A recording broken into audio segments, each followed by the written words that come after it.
I need to tell you about what happened to my sister Sarah over the course of about 2 weeks in March. I'm still trying to make sense of it, and honestly, I don't know if I ever will. My father died in 2019. Car accident on the interstate. It was sudden, unexpected, and our family never really recovered from it. My sister Sarah was closest to him. She was his favorite, though he tried not to show it. After he died, she struggled more than the rest of us. She went to therapy for a while, but eventually stopped going. She said she'd made peace with it. I believed her. Fast forward to March of this year. I was living about 40 minutes away from Sarah, but we'd text almost daily. Nothing serious, just the usual sibling stuff. How's work? What are you eating? Did you see that thing online? Normal things. One Wednesday, I called her around 7 p.m. She answered on the third ring and we talked about her job. She works in accounting and some drama with her landlord. Everything seemed fine. She sounded like herself. But then, toward the end of the conversation, something shifted. She said, "You know, I've been thinking about rebuilding that fence in the backyard." Now, that might sound innocent, but our father had started building a fence in their backyard 15 years ago and never finished it. He'd worked on it for one summer and then just stopped. Sarah and I had joked about it as kids, how it was the most dad thing ever to start a project and never complete it. But that was a very specific reference, and it felt strange coming from her in that context. She wasn't at our childhood home. She was renting an apartment in the city. I said, "Why would you rebuild the fence?" There was a pause. A long one. She said, "Because it needs to be finished," and her voice sounded different. Not dramatically different. Her accent was the same, her speech patterns were hers, but there was something underneath it. Like someone was speaking through a filter that was almost perfect, but not quite. I told her I had to go and hung up feeling unsettled. I figured she was just having a weird day. We all do. But then, it kept happening. I'd call her, or she'd call me, and every few conversations there would be these moments where she'd say something our father used to say, or reference something only he would know. And each time, that voice underneath her voice would be slightly more noticeable. It was like listening to someone who's trying very hard to do an impression of your sister, and they're 95% accurate, but that last 5% is what got under your skin. The second week in, I drove over to her apartment. I hadn't told her I was coming. I wasn't even sure why I felt the need to see her in person, but I did. She answered the door in her pajamas at 6 p.m. That was unusual. Sarah was typically put together, even at home. She looked tired. Not sick, just exhausted. The kind of exhaustion that comes from not sleeping properly in days. "Hey," she said. "I didn't know you were coming by." "Yeah, I was in the area," I lied. "Thought I'd surprise you." We sat down in her living room. I watched her carefully. She moved like Sarah. She laughed like Sarah. But there was something in the way she sat, the way she held her posture, that wasn't quite right. She was sitting too still, too composed. We talked for maybe 20 minutes about normal things. And then, completely unprompted, she said, "Remember when Dad took us to that lake? We had been to a lake with our father. Once." "What?" "When Sarah was 8 and I was 6. We didn't have any particularly special memories from that day. It was just a regular family outing. But our father had told a story about it for years. Something about how he'd seen a fish jump in the exact spot where Sarah was standing, and how she'd laughed so hard she fell backward into the sand." "Yeah," I said carefully. "I remember. I think about that sometimes," she said. And then she smiled.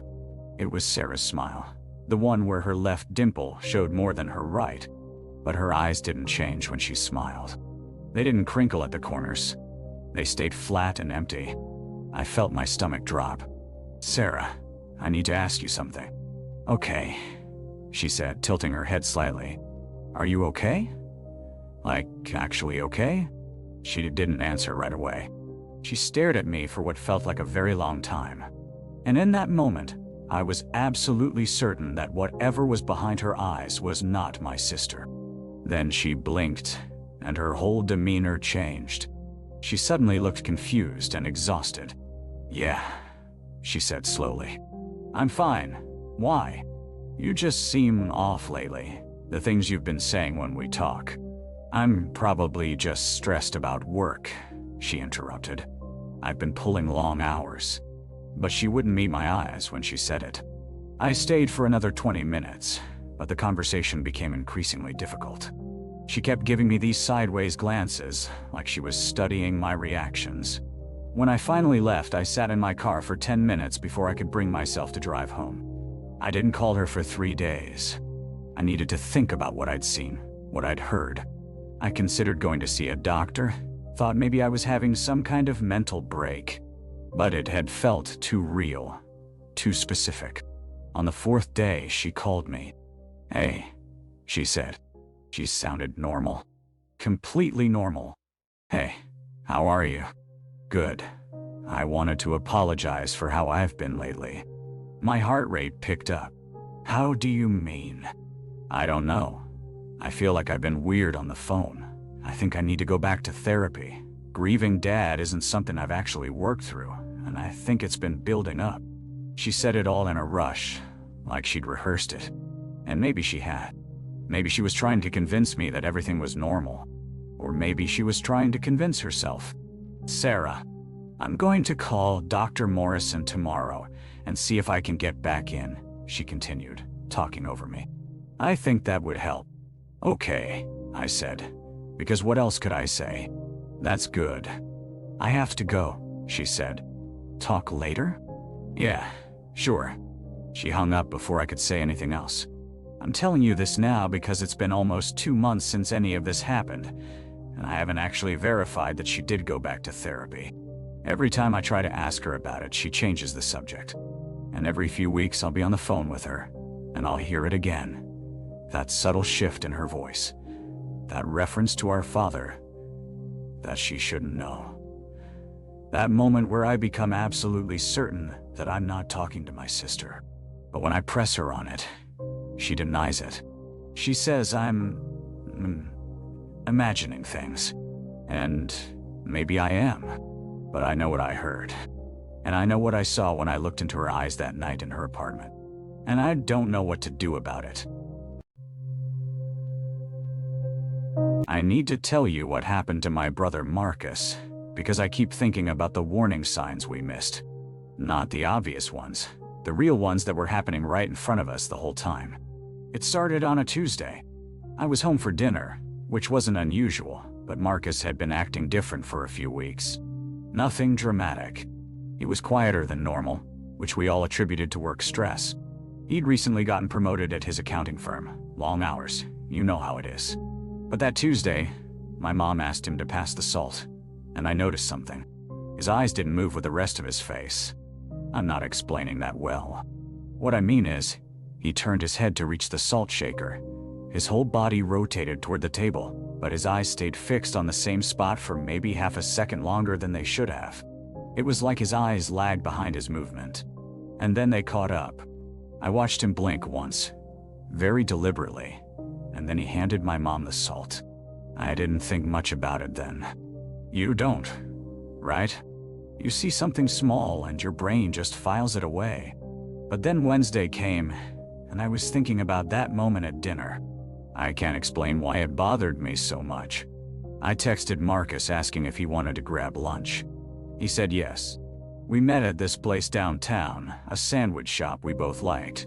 We were sitting across from each other, and I was talking about something. I honestly can't remember what, and I kept watching him. Marcus wasn't blinking. I know that sounds impossible. Everyone blinks. But I was mid-sentence, maybe 30 seconds in, and his eyes were completely open. Not staring intensely or anything theatrical like that. Just opened. Unmoving. I finished my sentence and there was this stretch of silence, and his eyes were still open. Then he blinked. One slow blink. And when his eyes opened again, he looked at me and said, "Sorry, what were you saying?" Like he'd been listening the whole time. I told him he seemed tired. He said he'd been sleeping fine. Then he picked up his sandwich and took a bite, and I watched his face while he chewed. His eyes moved normally that time, tracking his hands, looking at his food. But every few seconds there'd be this pause. His gaze would lock onto something, and he wouldn't blink. 15, 20 seconds would pass. Then one long, deliberate blink.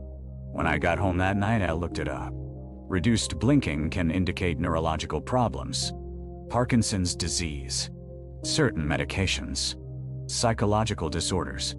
I felt stupid for worrying, but I also couldn't shake the feeling that something was genuinely wrong. Thursday morning, I called my mom. I asked if she'd noticed anything off about Marcus. She said no, not really. He seemed fine when he came by Tuesday. I told her about the blinking thing. She laughed.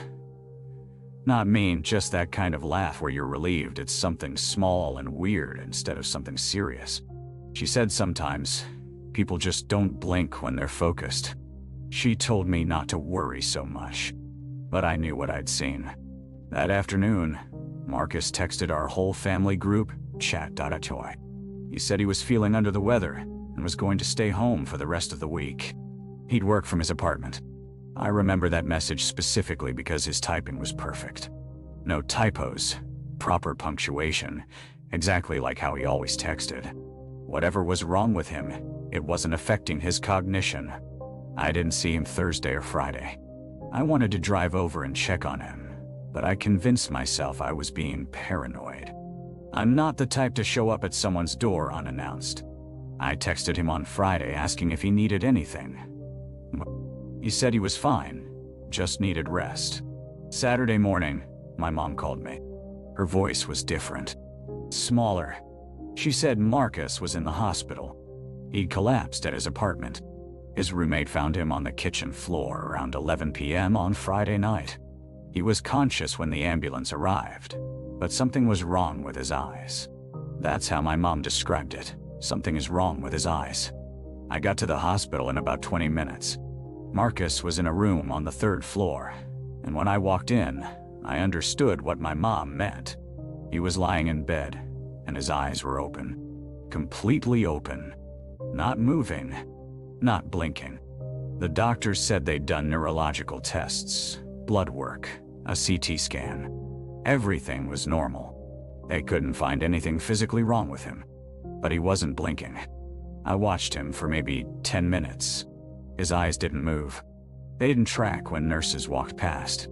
They didn't follow my mom's hand when she waved it in front of his face. They just stayed open, focused on a point somewhere on the ceiling. And then, very slowly, his eyelids closed. The blink took almost 5 seconds. His eyes stayed shut for another 5 seconds, and then they opened again, in that same slow motion. And he was back to staring at the ceiling. The doctors called it some kind of neurological episode. They kept him for observation. Marcus could talk. He responded to questions. He knew who we were. But he wouldn't close his eyes voluntarily. The blinks just happened on their own at irregular intervals, each one taking an eternity. He died on Monday morning. The official cause was heart failure. The doctors said sometimes young, otherwise healthy people just have undetected cardiac issues. A genetic defect. Bad luck. They did an autopsy, and his heart was completely normal. His brain was normal. Everything was normal. But on the last day of his life, Marcus started complaining about not being able to control his eyes. He said they felt like they weren't his anymore. The nurses sedated him after that. I still think about what he meant by that. I think about that first moment at the dinner table, when his eyes didn't move with his head. I think about him sitting across from me at lunch, staring at nothing with his eyes wide open. I think about the way he described it, like his eyes weren't his anymore. The reason I'm telling you this is because my sister started doing the exact same thing. She's been quieter lately, more withdrawn. And yesterday when she was talking to me, I noticed her eyes didn't follow her own hand as she gestured. They stayed locked on one spot for a fraction of a second too long. I've been watching her closely all day today. She's blinked maybe twice in the last 6 hours, and each blink is getting longer. Slower. She hasn't noticed yet. But I have.